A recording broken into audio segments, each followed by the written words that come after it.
we absolutely need the human element for making decisions about what kind of services are pertinent, useful in a particular situation. So I think there are situations where Google Translate is great and let's use it.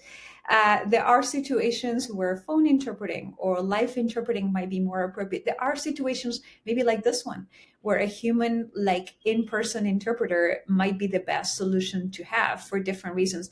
It's just a matter of, I know it's like common sense, but it's just a matter of having humans there making good decisions, using our judgment. We have all of these great tools available, and I think we should absolutely make the most of them. But at the end of the day, there's going to be someone also there, like with a good head on their shoulders, who's like, what does this situation, this specific situation require? Yeah, 100%. And there's somebody that, needs to evaluate where to apply these types of technology and where not to apply them, right? So obviously, we're all human. We all make mistakes. We all make errors. Nobody's foolproof, from immune from making mistakes. I get it. Now, having went through the case, went through the discussions of what should happen and did not happen when we think it should happen in the future. What do you think the listeners should take away from this tragedy? What do you think the takeaway for the listeners from the tragedy is? I think the most important lesson is language access is very important. It should be a human right, as we mentioned. It goes far beyond conveying the hard facts, the information, that it has an emotional, a personal, and a human dimension that cannot be forgotten.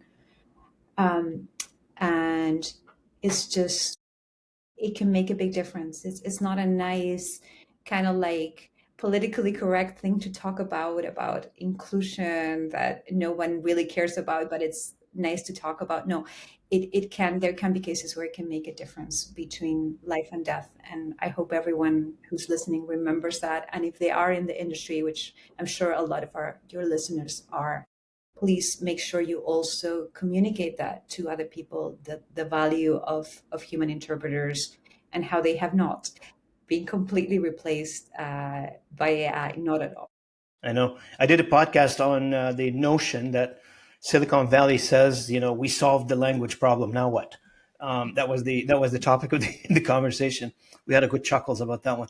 Um, for other entities like individuals and organizations, in your opinion, how can they support interpreters access in their own environment? Like, how do you figure like other individuals and organizations can support the interpreters to access their environment, to support them, to help them? So first thing is awareness. Like I hope having conversations like this will also somehow get to the ears of the right people at the institutions who can make decisions and who can bear this in mind.